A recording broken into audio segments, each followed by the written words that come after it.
Unacademy. Let's crack it. नमस्कार दोस्तों, दुनिया की one of the most unsafe कंट्रियों में से एक है पाकिस्तान, जहां पर ना तो आवाम सेफ है, ना ही यहां पर रहने वाले लोग सेफ हैं, ना ही यहां पर बिजनेस करना सेफ है, ना ही यहां के प्रधानमंत्री खुद सेफ है। पर इन्होंने किसी को सेफ करके रखा है, तो वो है आतंकवादी। पाकिस्तान के अंदर आतंकवादियों को अभी तक सेफ हेवन प्राप्त होता था, पर अब ये जो नैरेटिव है ये थोड़ा सा चेंज होता हुआ दिखाई दे रहा है। क्यों? क्योंकि कोई तो है जो पाकिस्तान के अंदर आतंकवादियों को चुन चुन के मार रहा है। पिछले 2 महीने के अंदर 6 बड़े आतंकवादी जो कि भारत की मोस्ट वांटेड लिस्ट के अंदर शामिल थे, उन्हें एक पैटर्न में किसी अनजान व्यक्ति ने मार गिराया है। कुछ स्टोरीज आप लोगों को बताता हूं। यह आपकी नजरों के सामने दिखाई दे रहा है, यह है मौलाना जियाउर रहमान, जो कि लश्कर तैयबा का हेड है। भारत के अंदर एंटी इंडिया एक्टिविटी को यह प्रमोट करता है। 13 सितंबर के दिन कराची के अंदर एक मॉस्क के अंदर यह नमाज पढ़ने गया। ठीक इसी समय 2 गनमैन आए, जिनकी आइडेंटिटी किसी को नहीं पता। वो आके इसकी गोली मार के हत्या कर देते हैं, यानी कि असासिनेशन कर देते हैं। सिमिलरली शहीद लतीफ, जो कि भारत के अंदर पठानकोट के अटैक का मास्टरमाइंड था, ये सियालकोट के एक मॉस्क के अंदर नमाज पढ़ने जाता है, अपने साथियों के साथ बाहर आता है, हंसी मजाक कर रहा होता है। ठीक इसी समय पर एक बाइक के ऊपर 3 गनमैन आते हैं और ठाए ठाए करके गोली मार के इसकी और उसके साथियों की हत्या कर देते हैं।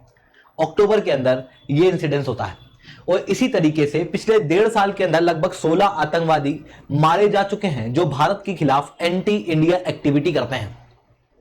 आईएसआई, जो कि पाकिस्तान की एक इंटेलिजेंस एजेंसी है और प्राइमरी रूप से इन्हीं आतंकवादियों को सपोर्ट करती है भारत के खिलाफ, यह अभी भी सर खुजा रही है कि किसने इन आतंकवादियों को मारा है।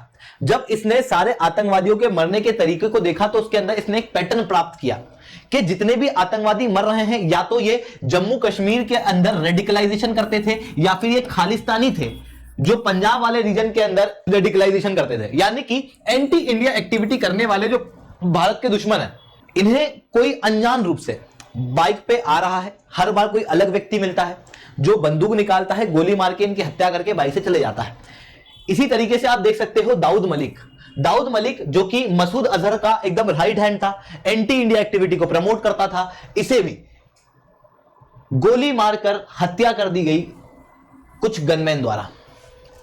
शहीद लतीफ की कहानी मैंने आपको बताई, जियाउर रहमान की कहानी मैंने आपको बताई। ठीक इसी तरीके से सरदार हुसैन अरेन, अब्बू कासिम कश्मीरी जो है वो पाकिस्तान ऑक्यूपाइड कश्मीर के अंदर एक्टिव था और कश्मीर वाले रीजन के अंदर रेडिकलाइजेशन करने का काम करता था, इवन लोगों का रिक्रूटमेंट करता था। ये भी एक मस्जिद से बाहर आता है, कुछ गनमैन आते हैं जिनकी आइडेंटिटी नहीं पता, और वो गोली मार के इसकी हत्या कर देते हैं और कहां चल जाते हैं पता नहीं चलता है। इतना ही नहीं, यहां पर आप देख सकते हो परमजीत सिंह पंजवार, जो कि लाहौर के अंदर है और खालिस्तान कमांडो फोर्स का चीफ है। ये भी जब अपने घर से बाहर निकलता है, कुछ गनमैन आते हैं जिनकी आइडेंटिटी नहीं पता, वो भी इसकी गोली मार के हत्या कर देते हैं। ठीक इसी तरीके से कई सारे और लोगों की मृत्यु जो है वो पाकिस्तान के अंदर देखने को मिलती है। पिछले 1.5 साल के अंदर लगभग 16 लोग हैं और 2 महीने के अंदर, अक्टूबर और सितंबर के महीने के अंदर लगभग 6 बड़े आतंकवादी, जो कि जैशे मोहम्मद का तो हेड है, मसूद अजहर के राइट हैंड लेफ्ट हैंड है, उनकी गोली मार के हत्या कर दी गई है, जो भारत की मोस्ट वांटेड लिस्ट के अंदर शामिल थे। हालांकि पाकिस्तान की जब सरकार से पूछा गया कि आपका इसके ऊपर क्या कहना है, पाकिस्तान की सरकार ने इसके ऊपर कोई भी जवाब नहीं दिया। पाकिस्तान की मीडिया ने यहां पर भारत के ऊपर कोई भी एक्यूजेशन नहीं लगाया। हालांकि पाकिस्तान के जो ऑफिशियल्स हैं, उनसे जब पूछा गया कि आपको क्या लगता है कि इन आतंकवादियों को किसने मारा होगा, तो ये कहते हैं कि कोई होस्टाइल कंट्री है दोस्तों, जो कि लोकल असासिनेशन के एक संगठन को चला रही है, और ये संगठन को चलाया जा रहा है किसी एक गल्फ कंट्री से, और वो पाकिस्तान में आते हैं, टारगेटेड रूप से किसी आतंकवादी को मारते हो चले जाते हैं। गल्फ कंट्री के अंदर इनका सिग्नल कहीं ना कहीं यूएई की तरफ है और होस्टाइल कंट्री के अंदर इन ऑफिशियल का सिग्नल भारत की तरफ है। हालांकि पाकिस्तान सरकार से अभी तक कोई भी ऑफिशियल स्टेटमेंट नहीं आया है। यहां पर एक और चीज आप देखने लायक है कि पाकिस्तान की मीडिया ने भी खुल के इन चीजों को रिकॉग्नाइज नहीं किया। कई सारे न्यूज़पेपर के अंदर इन मृत्युओं को कवर किया ही नहीं गया, और जिन न्यूज़पेपर के अंदर इन मृत्युओं को कवर किया गया, उन्हें एक आतंकवादी के रूप में दर्शाया ही नहीं गया। आप यहां पर देखना, मौलाना रहीम उल्लाह, इसकी जब मृत्यु होती है तो भारत और विश्व भर के न्यूज़पेपर लिखते हैं कि जैशे मोहम्मद के एक आतंकवादी की मृत्यु हो चुकी है। वहीं दूसरी तरफ पाकिस्तान का अखबार लिखता है कि फेमस रिलीजियस लीडर मौलाना रहीमुल्लाह की मृत्यु हुई है। ये इसे फेमस रिलीजियस लीडर बताते हैं। इतना ही नहीं, यहां पर आप देखना लश्कर-ए-तैयबा का एक आतंकवादी है अकरम खान, जिसे अकरम गाजी नाम से जाना जाता है। जब इसकी मृत्यु होती है, भारत और दुनिया भर के न्यूज़पेपर कहते हैं आतंकवादी की मृत्यु हुई। पाकिस्तान का न्यूज़पेपर कहता है कि मुअज्जिन की मृत्यु हुई है। कहीं ना कहीं पाकिस्तान इन्हें आतंकवादी नहीं मान रहा है, दूसरा इनकी मृत्यु को खुल के रिकॉग्नाइज नहीं कर रहा है। इसके पीछे एक बड़ा कारण है फाइनेंशियल एक्शन टास्क फोर्स, क्योंकि बड़े समय से Pakistan financial action task force की ग्रे लिस्ट के अंदर था और पाकिस्तान को 34 पॉइंट के एक्शन प्लान दिए गए थे, जिसके अंदर पाकिस्तान को कहा गया था कि आतंकवादी गतिविधियों को रोको, टेरर फाइनेंसिंग को रोको। इस प्रकार के आतंकवादियों को जेल में डालने की बात इन 34 पॉइंट के एक्शन प्लान के अंदर की गई थी। पाकिस्तान ने उस समय पे हां भी किया था। अब अगर पाकिस्तान इन मृत्यु को रिकॉग्नाइज कर लेता है तो ऐसी कंडीशन के अंदर कहीं ना कहीं फाइनेंशियल एक्शन टास्क फोर्स जो है वो इन चीजों को स्क्रूटिनाइज करने लगेगा और कहेगा कि पाकिस्तान फिर से टेरर फाइनेंसिंग कर रहा है। ऐसी कंडीशन में ग्रे लिस्ट तो क्या ब्लैक लिस्ट में भी पाकिस्तान जा सकता है, जिसके कारण से पाकिस्तान खुल के इन सारी गतिविधियों को रिकॉग्नाइज नहीं कर रहा है। वहीं कनाडा के अंदर जब हरदीप सिंह निजार और बाकी लोगों की मृत्यु हुई तो उस समय पर कनाडा ने खूब हल्ला किया।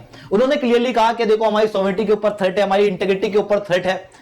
हालांकि कहीं ना कहीं मैं और शायद हर भारतीय इस बात से इत्तला नहीं रखता, क्योंकि जिन लोगों को मारा गया है या जो लोग यहां पर मर रहे हैं इस प्रकार की एक्टिविटीज के अंदर या इन असैसिनेशंस के अंदर, वो डेजिग्नेटेड आतंकवादी हैं। ये वो लोग हैं जो कनाडा के अंदर भारत के प्रधानमंत्री के असैसिनेशन को सेलिब्रेट करते हैं। ये वो लोग हैं जिन्होंने भारत के प्रधानमंत्री को भी मारा है, इंदिरा गांधी को मारा है। ऐसी कंडीशन में ये लोग भारत की सॉवरेनिटी और इंटीग्रिटी के ऊपर थ्रेट है। ऐसी कंडीशन में भारत ने अपनी सॉवरेनिटी को बचाने के लिए अगर इस तरीके के एक्शन लिए तो लिए होंगे। जिन लोगों को कनाडा बचाने के लिए ह्यूमन राइट का हवाला दे रहा है, एक्चुअल में ये लोग कौन है? ये वो लोग हैं जिन्होंने कनिष्क नाम की एक फ्लाइट के अंदर बॉम्ब लगाया, जिसकी वजह से कई सारे बेकसूरों की मृत्यु हो गई। इवन अगर पाकिस्तान की सरकार भी सामने आती है और इन आतंकवादियों के मरने को बताती है और कहती है कि भारत ने इन लोगों को मारा है, ऐसी कंडीशन के अंदर पाकिस्तान की सॉवरेनिटी इंटीग्रिटी के ऊपर थ्रेट पहुंचता है तो वो भी गलत है। क्योंकि ये लोग कौन है? ये जम्मू कश्मीर वाला रीजन जो कि भारत की एक सॉवरेन टेरिटरी है। ये लोग कौन है? जो पंजाब के अंदर जो भारत की एक सॉवरेन टेरिटरी है, वहां पर आतंकवादी गतिविधियों को सपोर्ट करते हैं, यही गन कल्चर को प्रमोट करते हैं, यही ड्रग कल्चर को प्रमोट करते हैं। ऐसी कंडीशन के अंदर यही लोग कई सारे लोगों की मृत्यु का कारण बनते हैं। ऐसी कंडीशन के अंदर कोई व्यक्ति अगर इनका असैसिनेशन कर देता है तो ये सॉवरेनिटी इंटीग्रिटी के ऊपर थ्रेट नहीं है किसी कंट्री के, बल्कि ये भारत के लिए जस्टिस है, भारत के नागरिकों के लिए जस्टिस है, उन लोगों के लिए जस्टिस है जिन्होंने अपने परिवारजन को खोया है, उन लोगों के लिए जस्टिस है जिन्होंने अपने लीडर को खोया है। दोस्तों आज के लिए इतना ही रखते हैं। लेक्चर अगर अच्छा लगा हो तो लाइक करना, लेक्चर बहुत अच्छा लगा हो तो एसआरसीटेन कमेंट करना। आप लोगों को इस मामले में क्या लगता है नीचे कमेंट करके जरूर बताना। इसके अलावा अगर आप लोगों को यूपीएससी सीएससी की तैयारी करना है तो आप लोग हमारे साथ में जुड़ सकते हो ऑफलाइन क्लासेस के अंदर।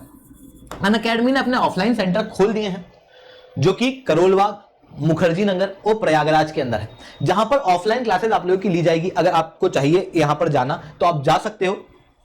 एसआरसीटेन कोड का यूज करने के बाद में आपको 35% तक का डिस्काउंट मिलेगा। इतना ही नहीं, 30 नवंबर तक हमारी बैचेस जो हैं वो शुरू होने वाली है, तो जल्दी से जाओ, खुद को एनरोल करो। आज के लिए that's all from my side. जय हिंद, जय भारत। Unacademy.